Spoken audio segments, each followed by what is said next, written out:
Next যে ফিচারটা নিয়ে কথা বলবো সেটা হচ্ছে মানি অ্যাডজাস্টমেন্ট। মানি অ্যাডজাস্টমেন্টটা মূলত হচ্ছে কি আপনার যদি এরকম কোনো পরিস্থিতি থাকে যেটা হচ্ছে আপনার মানি উইথড্র দেওয়া লাগবে আপনার বিজনেস থেকে অথবা মানি অ্যাড করতে হবে, মূলত সেই ফিচারটা হচ্ছে এখানে আর কি দেওয়া মানি অ্যাডজাস্টমেন্ট নামে। তো এখানে দেখবেন দুইটা আপনার আছে, একটা হচ্ছে অ্যাড মানি আর একটা হচ্ছে উইথড্র মানি।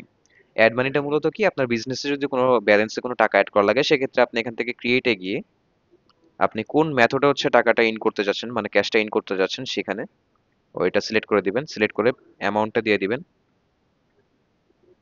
রিমার্কস চাইলে হচ্ছে দিতে পারেন, না চাইলে কোনো সমস্যা নেই। অ্যাড মানিতে ক্লিক করলে এখানে দেখবেন একটা ভাউচার অ্যাড হয়ে গেছে, সেটা হচ্ছে আপনার টোটাল কত টাকা হচ্ছে ক্যাশ ইন হয়েছে সেটাকে দেখা যাবে।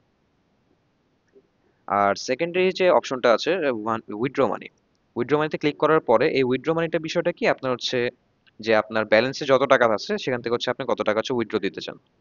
তো ক্রিয়েট অপশনে যাবেন, সেম অ্যাজ ওয়েল ওটার মতোই মেথডটা সিলেক্ট করবেন কত কি মেথডে নিতে চান, আর হচ্ছে অ্যামাউন্টটা সিলেক্ট করবেন কত টাকা আর কি হচ্ছে উইথড্র করতে চান। উইথড্র দিলে এখানে হচ্ছে উইথড্র হয়ে যাবে। আপনি চাইলে এদিকে ডেট ওয়াইজ দেখতে পারবেন, চাইলে হচ্ছে এক্সেল এ ডাউনলোড করতে পারবেন, চাইলে পিডিএফ ডাউনলোড করতে পারবেন, ইভেন চাইলে হচ্ছে প্রিন্ট আউট করতে পারবেন।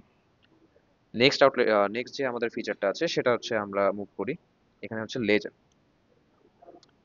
লেজারটা হচ্ছে কি আমাদের অ্যাজ লাইক সেম আপনার জার্নালের মতো, বাট এখানে হচ্ছে আলাদা আলাদা ভাবে আমরা সিলেক্ট করে দেখতে পারবো যে আমাদের মূলত কোন কোন জায়গায় হচ্ছে কি কি ভাউচার গুলো আছে ছিল অথবা কি কি ভাউচার গুলো অ্যাড হয়েছে।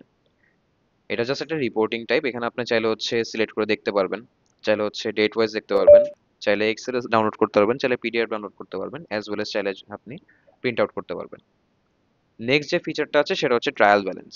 ট্রায়াল ব্যালেন্সটা হচ্ছে মূলত বিজনেস স্টার্টিং থেকে নিয়ে এন্ড পর্যন্ত কতটুক অ্যাসেট, তারপর হচ্ছে কতটুক লায়াবিলিটি কি কি আছে সেগুলো হচ্ছে এখানে রিপোর্ট আকারে শো করবে। নেক্সট যদি আমি ফিচারে চলে যাই সেটা হচ্ছে প্রফিট আর লস। একটা বিজনেসের ক্ষেত্রে কিন্তু প্রফিট আর লসটা হচ্ছে খুবই ভাইটাল, যেটা হচ্ছে আমাদের এদিকে খুব সুন্দর মতোই দেওয়া আছে, আপনি দেখতে পারবেন এদিকে। এদিকে কাউন্ট অফ সেলস এর হচ্ছে অ্যামাউন্টটা দেওয়া থাকবে, এটা টোটালি হচ্ছে 1 তারিখ থেকে নিয়ে 30 তারিখ পর্যন্ত হচ্ছে আমাদের যে ফুল মান্থের ডেটাটা এদিকে স্টোর করা থাকে। আপনি চাইলে এদিকে সিঙ্গেল ভাবে দেখতে পারবেন, চাইলে এক্সেলে ডাউনলোড করতে পারবেন, চাইলে পিডিএফ ডাউনলোড করতে পারবেন, চাইলে হচ্ছে আপনার প্রিন্ট করতে পারবেন।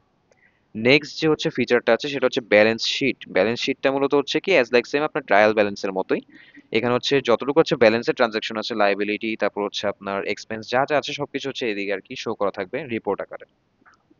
এর পরে যে ফিচারটা যাচ্ছে সেটা হচ্ছে chart of account. Chart of account মূলত হচ্ছে এরকম এরকম কিছু ইনগ্রিডিয়েন্টস যেগুলো হচ্ছে আমাদের ইয়েতে লাগে, বিজনেসের মধ্যে লাগে, সেগুলো হচ্ছে এখানে দেওয়া আছে। আপনি চাইলে যদি কোনো ব্যাংক অ্যাড করতে হয়, এমএফএস অথবা হচ্ছে আপনার ব্যাংক, সেক্ষেত্রে হচ্ছে আপনি চার্ট অফ অ্যাকাউন্ট থেকে ওপেন করতে পারবেন। এদিকে দেখবেন হচ্ছে ব্যাংকের একটা অপশন আছে, ব্যাংকের একটা হচ্ছে টেবিল আছে, বাটন, ব্যাংকের বাটনটার মধ্যে ক্লিক করার পর এখানে হচ্ছে যদি আপনি ব্যাংকের নেমটা দেন, আমি যদি একটা ব্যাংকের নেম দেই,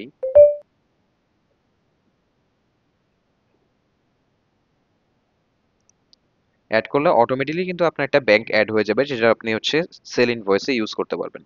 চার্ট অফ অ্যাকাউন্ট ওপেনিং এর ক্ষেত্রে ওটা অ্যাজ লাইক সেম আপনার হচ্ছে ইনডেপ যেগুলো হচ্ছে স্টোরের ইনভেন্টরি, তারপর পেয়েবল যা যা যতগুলো কি ভাউচার গুলো ক্রিয়েট করা হয় সব হচ্ছে এদিকে আপনার শো হতে থাকবে। যদি কোনোটা মিস হয়ে যায় তাহলে আপনি এখান থেকে ক্রিয়েট করে ওটা আপনি বানাতে পারবেন। এখানে চাইলে হচ্ছে আপনি ডেট ওয়াইজ দেখতে পারবেন, চাইলে হচ্ছে এক্সেল এ ডাউনলোড করতে পারবেন, চাইলে পিডিএফ ডাউনলোড করতে পারবেন, চাইলে হচ্ছে আপনার প্রিন্ট আউট করতে পারবেন।